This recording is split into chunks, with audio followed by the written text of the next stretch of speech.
It's really hard for me to not do things when I feel like I should do them or when I want to do them.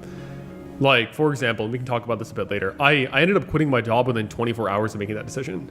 So within the same day of me realizing I could quit my full-time software engineering job, I want to do this, and ironing out a plan, I could not sit there and work for any longer. I had to quit within the day. I drafted my resignation letter and sent it the next day.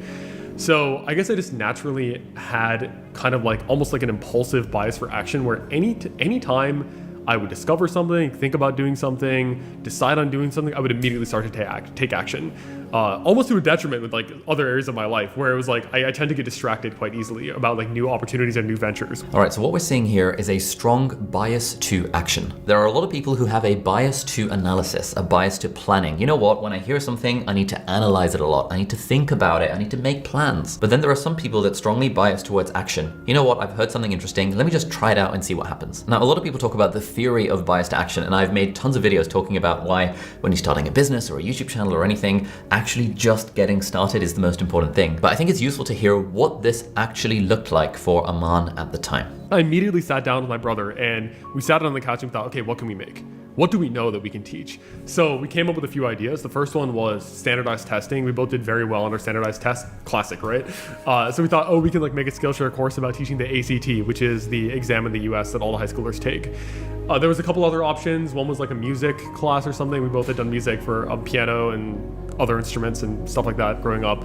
And finally, what we decided on doing was, or actually what I decided on doing was making just like a random course on C#, which is a programming language I was working on at the time in my internship.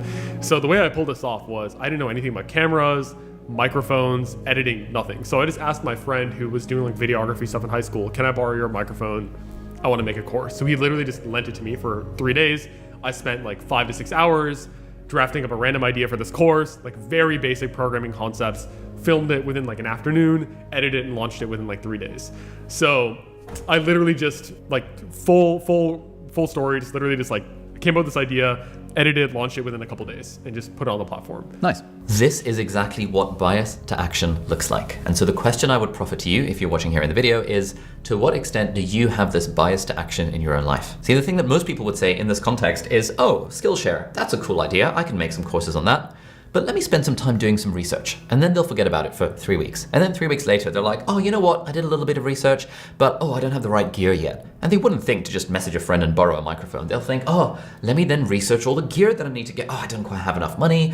8 months from now, when Christmas rolls around and I'll get my Christmas bonus, then maybe I'll be able to buy a microphone and a camera. And plus, you know, I'll have to check with my work. What if they find out that I have this tiny ass class on Skillshare that no one's ever gonna see? What if my work finds out, like, oh no, I'd have to write a letter to get permission. And there's all of this analysis that goes into it. Analysis is the enemy of action, especially when you are just getting started out.